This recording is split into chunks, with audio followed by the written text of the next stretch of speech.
I finished Project Hail Mary on Audible yesterday, and it's read by Ray Porter. This was my book club book, so we are going to be meeting on Tuesday night. I really enjoyed this book, and maybe it's just the way it was read, but I thought it was engaging, uplifting, engaging, and humorous. There was a lot of humor. Well, I thought that was funny. So, how does it go?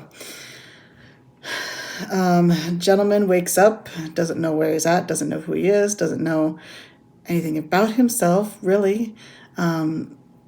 There's a robot that's extending medicine to him, that's asking him questions. What's your name?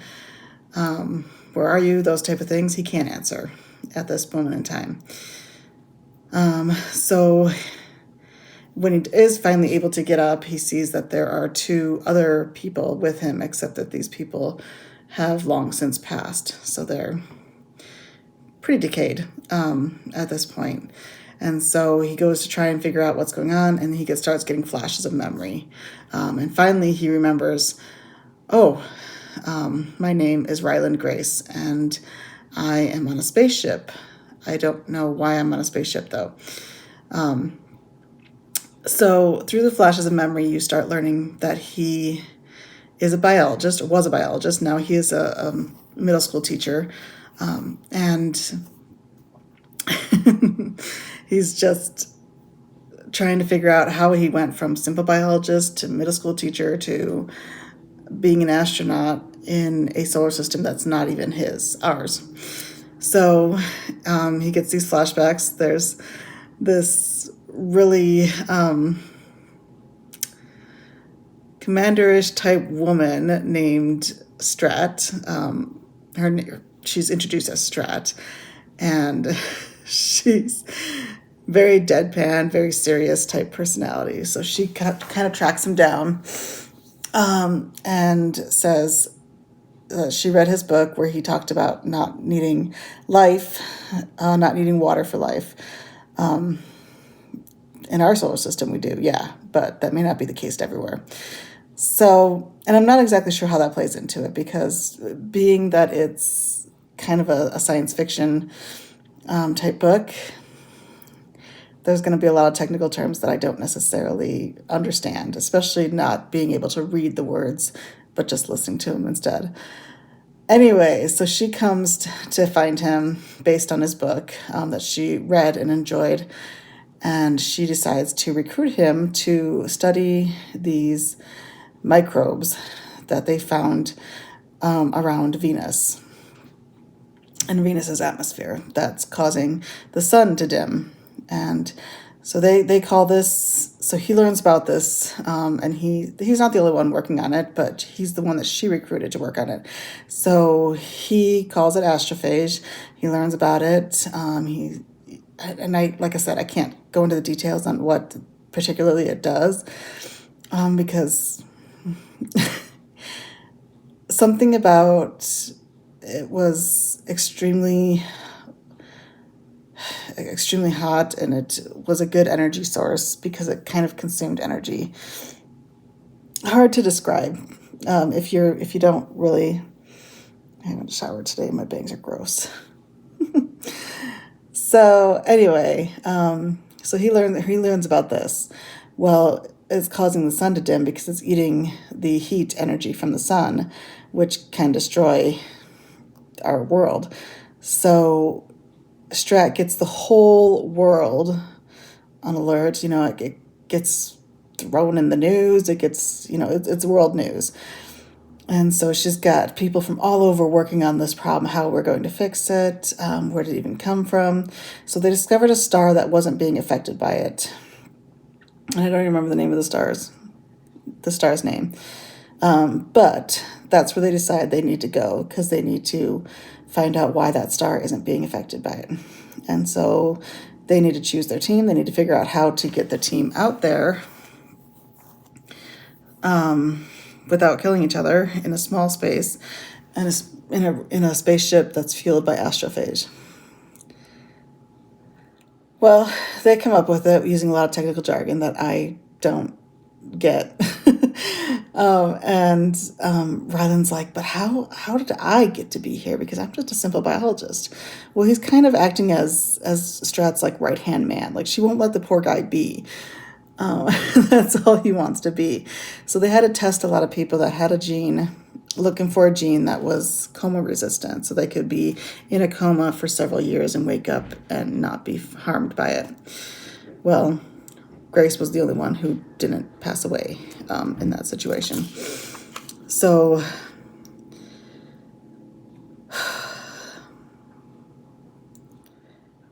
a lot of the book describes how they got it up there, and I know at one point they were using energy source from the Sahara Desert, and they were trying to figure out their spacesuits and everything to use. So anyway, Ryland is out there in space by this star, and he's a scientist, so he's looking through the equipment. He's excited to play around with the equipment that he's still learning to, they're still trying to get his memories back to figure out how to use. And he sees another spaceship. This one isn't human. So he ends up making friends with another alien, with an alien species, who comes from a planet that has way higher gravity than ours, and they live way longer than we do. And with the help, and this alien, whom he has dubbed Rocky, because they kind of speak in musical tones, which is really fun to listen to in Audible. I actually Googled how it looks on the page, because I'm like, I don't know how it looks on the page, and it's just musical notes. But so it's really fun. But he eventually establishes a common language with Rocky. And they work together to try and figure out, because the astrophage is affecting his planet as well. He was sent with a lot of other Iridians, is what they're called. So this is his solar system. And they find out that the astrophage is coming from a planet in his solar system.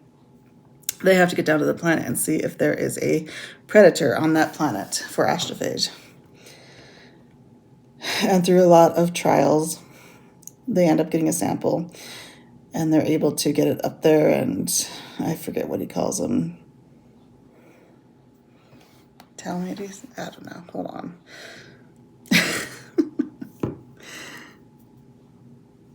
Science is awesome, but it's also, yeah. Project Hail Mary.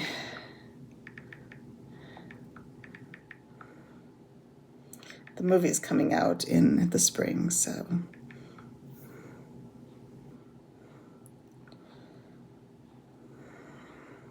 Talmage, is that what they call it?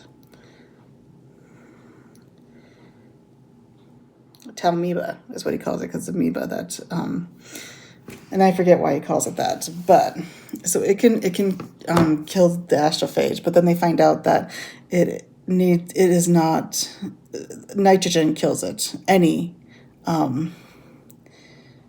dilution of nitrogen, which is going to cause a problem, because Venus has nitrogen in its atmosphere. So they breed the Talmiba to get to a point when it is nitrogen resistant. I think to like 8.5% nitrogen resistant. And he sends Rocky off to go save his planet. He sends himself off to go save his planet. But then when he's partially there, a few months into his journey back, he finds that the Talmage has gotten into the astrophage and has been eating it. It has a really nasty smell, I guess, the waste product from the Talmage. And he tries to figure it out, and then he realizes there is a metal that the Iridians came up with called xenonite, and they were using that to try and contain the Talmiba. And apparently that's a metal that they can get through.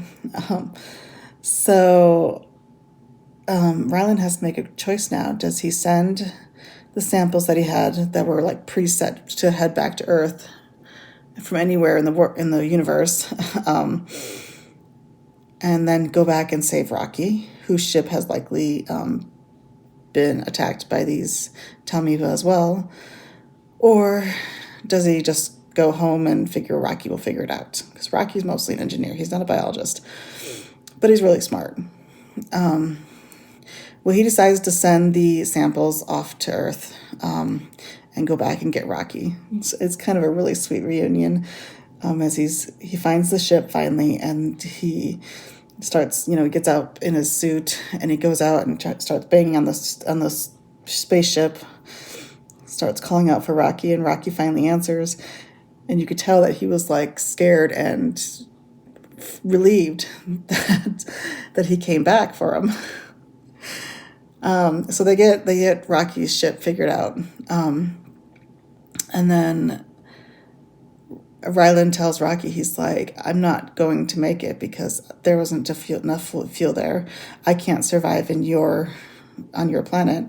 I can't eat your food. I'm not going to have enough food to get back, even if you give me like the amount of astrophage it would take to get me back. I'm not going to have food, and I can't eat your food because it has too many heavy metals. And at this point, Rocky is like, well, they can't really cry, but he's definitely put out, and they're trying to find a way. And he comes up to the point, he's like, well, what about the Talmivas? Can you eat that? And they figure out, yeah, it's going to be gross, but we can do it. And this is the big spoiler, so stop here if you don't want to hear this, but I was kind of sad about this, but it's also kind of sweet. You fast forward quite a few years, like 30 years, 35 years, and Ryland is kind of speaking in English and also speaking in Iridian. And you find out that basically the Iridians have hosted them on their planet, and I think they're kind of studying him as well, and he's helping them to learn about his station. But he's like, I've suffered through a lot of diseases, rickets and scurvy and everything before they finally found a way to keep him nourished. And at one point he's like, now this is kind of gross, but they did have to clone my cells, and so that's how I get my protein, is by eating myself.